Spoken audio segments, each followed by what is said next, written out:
Welcome back. ಲೋಕಸಮರದಲ್ಲಿ ಅದರಲ್ಲೂ ಕೂಡ ತುಮಕೂರಿನ ಲೋಕಸಭಾ ಕ್ಷೇತ್ರ ಮತ್ತಷ್ಟು ರಂಗೇರಿತು. ಮುದ್ದಹನುಮೇಗೌಡರು ಕಂಟೆಸ್ಟ್ ಮಾಡ್ತಿರೋದ್ರಿಂದ ಇದೀಗ ಅದ್ರ ಬಗ್ಗೆ ತಮ್ಮ ನಿಲುವನ್ನು ಇನ್ನೂ ಕೂಡ ಪ್ರಕಟಿಸಬೇಕು ಮುದ್ದಹನುಮೇಗೌಡರು. ಈ ಕ್ಷಣ ಅವರ ಮನೆಯಲ್ಲಿ ಕೆಪಿಸಿಸಿ ಅಧ್ಯಕ್ಷರು ಬಂದಿದ್ದಾರೆ ದಿನೇಶ್ ಗುಂಡೂರಾವ್. ಈ ಕ್ಷಣ ಮಾನ್ಯ DCM ಪರಮೇಶ್ವರ್ ಅವರು ಕೂಡ ಅಲ್ಲಿ ಆಗಮಿಸಿದ್ದಾರೆ ಅನ್ನೋದು ಈ ಕ್ಷಣ ಸಿಗ್ತಿರುವಂತಹ ಮಾಹಿತಿ. ಅಲ್ಲಿ ಅವರ ಮನೆಯಲ್ಲಿ ಇದೀಗ ಚರ್ಚೆ ಮುಂದುವರೆದಿದೆ. ಮುದ್ದಹನುಮೇಗೌಡರ ಜೊತೆ ಪರಮೇಶ್ವರ್ ಮತ್ತು ದಿನೇಶ್ ಗುಂಡೂರಾವ್ ರಹಸ್ಯ ಮಾತುಕತೆ. Breaking news.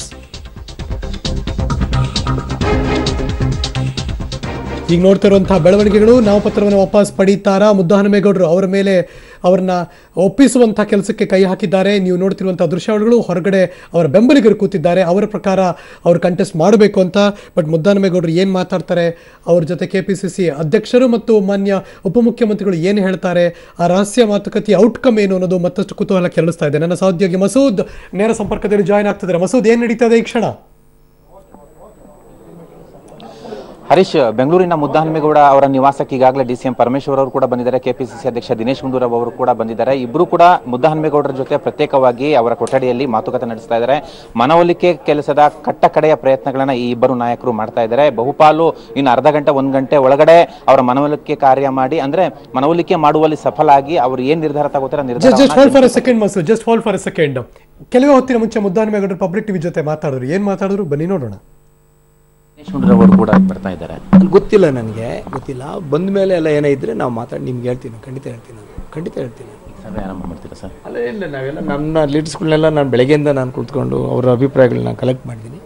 ಈಗ ಅವರೇನು ಬರ್ತಾರೆ ಅಂತಂದ್ರೆ ಅವ್ರ ಜೊತೆಲೂ ನಾನು ಹೇಳ್ತೀನಿ ನಮ್ಮ ಕಾರ್ಯಕರ್ತರ ಅಭಿಪ್ರಾಯ ಏನಿದೆ ಅಂತ. ಆಮೇಲೆ ಬೆಂಬಲಿಗರ ಸಲಹೆ ಪಡೆದ ನೀವು ನಾಮಪತ್ರ ಹಾಕಿದ್ದೀರಾ. ಅವ್ರಿಗೆ ಹೇಳ್ತಿದ್ದಾರೆ ಕಣದಲ್ಲಿ ಉಳಿಬೇಕು ಮುದ್ದಹನುಮೇಗೌಡರು ಅಂತ ಹೇಳ್ತಿದ್ದಾರೆ. ಅದನ್ನ ಅವ್ರು ಕನ್ವೆ ಮಾಡ್ತೀವಿ.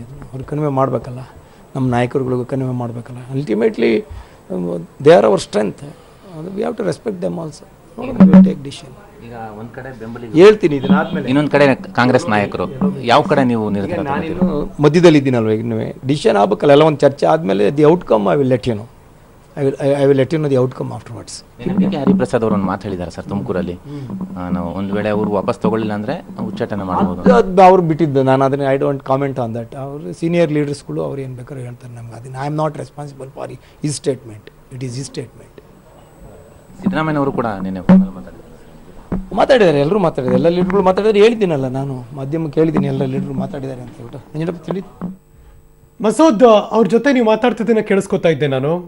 ಈ ಕ್ಷಣ ಅವರ ನಿಲುವು ಯಾವ ಕಡೆ ವಾಲ್ತಾ ಇದೆ?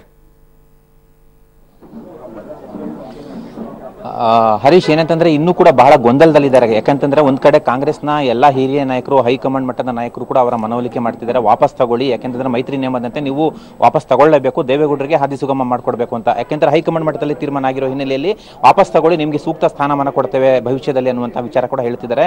ಮತ್ತೆ ಎಲ್ಲಾ ನಾಯಕರು ಕೂಡ ಪ್ರತಿನಿತ್ಯವೂ ಕೂಡ ಮನವೊಲಿಕೆ ಕೆಲಸ ಮಾಡ್ತಾನೆ ಇದ್ದಾರೆ. ಇನ್ನೊಂದು ಕಡೆ ಅವ್ರಿಗೆ ಕ್ಷೇತ್ರದಲ್ಲಿ ಗೆಲ್ಲುವ ಸಾಧ್ಯತೆ ಇದ್ರೂ ಕೂಡ ನನಗೆ ಅನ್ಯಾಯ ಆಗಿದೆ, ನನಗೆ ಟಿಕೆಟ್ ಕೈ ತಪ್ಪಿಸಿದ್ದಾರೆ ಅನ್ನುವಂತಹ ಬೇಸರ, ಅಸಮಾಧಾನ. ಆ ಹಿನ್ನೆಲೆಯಲ್ಲಿ ಅವರ ಬೆಂಬಲಿಗರ ಸಲಹೆ ಪಡ್ಕೊಂಡೆ ಅವರು ನಾಮಪತ್ರವನ್ನ ಸಲ್ಲಿಕೆ ಮಾಡಿದ್ರು. ಬಂಡಾಯ ಸ್ಪರ್ಧೆ ಮಾಡೋದಕ್ಕೆ ತೀರ್ಮಾನ ಕೂಡ ಮಾಡಿದ್ದಾರೆ. ಇವತ್ತು ಹೈಕಮಾಂಡ್ ಮಟ್ಟದಲ್ಲಿ ಬಹಳ ಒತ್ತಡ ಬರ್ತಾ ಇರೋ ಹಿನ್ನೆಲೆಯಲ್ಲಿ ಅವರು ಇವತ್ತು ಬಹಳ ಗೊಂದಲದಲ್ಲಿದ್ದಾರೆ. ನೀವೇ ನೋಡಿದ್ರಿ, ಬಹಳ ಅಸಮಾಧಾನಗೊಂಡಿದ್ದಾರೆ, ಬಹಳ ಬೇಸರಗೊಂಡಿದ್ದಾರೆ. ಏನೊಂದು ಮಾತಾಡೋದಕ್ಕೆ ಕೂಡ ಅವ್ರ ಕೈಲಿ ಆಗ್ತಾ ಇಲ್ಲ. ಬಹಳ ಭಾವುಕರು ಕೂಡ ಅವರಾಗಿದ್ದಾರೆ. ಹಾಗಾಗಿ ತೀರ್ಮಾನ ತಗೊಳ್ತಾರೋ ಇಲ್ವೋ ಗೊತ್ತಿಲ್ಲ. ಆದ್ರೆ ಬೆಂಬಲಿಗರು ಏನ್ ಹೇಳ್ತಾರೆ ಮತ್ತೆ ಹೈಕಮಾಂಡ್ ನಾಯಕರು ಏನ್ ಹೇಳ್ತಾರೆ, ಇಬ್ಬರ ನಡುವೆ ಇವರು ಸಿಕ್ಕಾಕೊಂಡಿದ್ದಾರೆ. ಹಾಗಾಗಿ ಬಹುಪಾಲು ಹೈಕಮಾಂಡ್ ಮತ್ತೆ ಕಾಂಗ್ರೆಸ್ ನಾಯಕರ ಕಡೆನೆ ಅವರ ನಿರ್ಧಾರ ವಾಲುವ ಸಾಧ್ಯತೆ ಇದೆ. ಅದಲ್ಲದೆ ಇವತ್ತು ನೀವು ದೃಶ್ಯದಲ್ಲಿ ನೋಡ್ತಾ ಇದ್ದೀರಾ, ಬೆಂಬಲಿಗರು ಕೂಡ ಸಾಕಷ್ಟು ಸಂಖ್ಯೆಯಲ್ಲಿ ತುಮಕೂರಿನಿಂದ ಬಂದಿದ್ದಾರೆ. ತುಮಕೂರಿನ ಸ್ಥಳೀಯ ಕಾಂಗ್ರೆಸ್ ಮುಖಂಡರು ಇವರೆಲ್ಲ, ಇವರು ಕೂಡ ಕಾಂಗ್ರೆಸ್ ನೀವು ವಾಪಸ್ ತಗೋಬಾರ್ದು ನಾಮಪತ್ರ, ನಾವೆಲ್ಲ ನಿಮ್ ಜೊತೆ ಇರ್ತೇವೆ ಅನ್ನುವಂಥ ಮಾತನ್ನು ಕೂಡ ಹೇಳ್ತಿದ್ದಾರೆ. ಆದರೂ ಕೂಡ ಹೈಕಮಾಂಡ್ ಏನ್ ಸೂಚನೆ ಇದೆ ಅದಕ್ಕೆ ಒಪ್ಪಿಗೆ ಕೊಡೋ ಹಿನ್ನೆಲೆಯಲ್ಲಿ ಇವರು ಕೂಡ ಅಸಹಾಯಕರಾಗಿದ್ದಾರೆ. ಆದ್ರೆ ತಮ್ಮ ವಿಚಾರವನ್ನ ಇವರು ಹೇಳ್ತಾರೆ.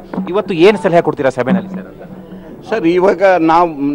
ಇವಾಗ ಈ ಸಭೆಯಲ್ಲಿ ನಾವೆಲ್ಲರೂ ಬಂದಿರೋದು, ನೀವು ವಾಪಸ್ ತಗೋಬಾರ್ದು ದಯವಿಟ್ಟು. ಕಾಂಗ್ರೆಸ್ಸು ಕಾರ್ಯಕರ್ತರು ನಿಮ್ಮ ಹಿಂದೆ ಇದ್ದಾರೆ. ಇದು ನೀವು ತಗೊಂಡಾಗ ಕಾಂಗ್ರೆಸ್ ಡಿಮಾರಲೈಸ್ ಆಗ್ತಾರೆ. ಹಂಗಲ್ಲ, ಈ ಪ್ರಪಂಚದ ಮೊದಲನೇ ಪಾರ್ಲಿಮೆಂಟೇರಿಯನ್, ಭಾರತದ ರೆಪ್ರೆಸೆಂಟೇಟಿವ್, ಯುನೆಸ್ಕೋಗೆ ಹೋಗಿ ಮಾತಾಡಿದಂಥ ಒಬ್ಬ ಪ್ರತಿಭಾವಂತ ಜಡ್ಜ್ ಆಗಿದ್ದಂಥವ್ರು, ಇಂಥವ್ರನ್ನ ತೆಗೆದ್ರೆ ಏನಾಗಬೇಕು ಹೇಳಿ? ನೋವಾಗಿದೆ ಕಾರ್ಯಕರ್ತರಿಗೆ ನಿಜವಾಗೂ. ನೀವೇನಾದ್ರೂ ಈ ಸಮೀಕ್ಷೆ ಮಾಡಬೇಕು ಅಂತ ಅಂದರೆ ನಮ್ಮೂರ ಕಡೆ ಬನ್ನಿ. ಊರಿನ ಜನ ಏನು ಹೇಳ್ತಾರೆ, ನನಗಿನ್ನ ಬುದ್ಧಿವಂತರು ಏನು ಅಂತಂದರೆ ಹರೀಶ್ ಬೆಂಬಲಿಗರು ಅವ್ರದ್ದು ಒಂದೇ ಸಲಹೆ, ನೀವು ನಿಲ್ಲಬೇಕು, ನೀವು ಕಣದಿಂದ ಹಿಂದೆ ಸರಿಬಾರ್ದು ಅಂತ. ಈಗ ದಿನೇಶ್ ಗುಂಡೂರಾವ್ ಅವರು, ಪರಮೇಶ್ವರ್ ಅವರು ಮುದ್ದಹನುಮೇಗೌಡ ಅವರ ನಿವಾಸದಲ್ಲಿ ಪ್ರತ್ಯೇಕ ಕೊಠಡಿಯಲ್ಲಿ ಚರ್ಚೆ ಮಾಡ್ತಿದ್ದಾರೆ. ಇನ್ನೊಂದು ಅರ್ಧ ಗಂಟೆಯಲ್ಲಿ ಅವರು ಒಂದು ತೀರ್ಮಾನ ಮಾಡೋ ಸಾಧ್ಯತೆ ಇದೆ. ಹಾಗಾಗಿ ಇನ್ನು ಅರ್ಧ ಗಂಟೆ ಮುಕ್ಕಾಲು ಗಂಟೆಯಲ್ಲಿ ಅವ್ರ ತೀರ್ಮಾನ ಏನು ಅನ್ನೋದು ಗೊತ್ತಾಗುತ್ತೆ. Harish, thank you so much Masood, ಈ ಕ್ಷಣದ ಎಲ್ಲ ಮಾಹಿತಿಗಾಗಿ. ಇದುವರೆಗೆ ನ್ಯೂಸ್ ಕೊಟ್ಟಿದ್ದು ನಾನು ಹರೀಶ್ ನಾಗರಾಜು, ನ್ಯೂಸ್ ಅಂದರೆ ಪಬ್ಲಿಕ್ ಟಿವಿ.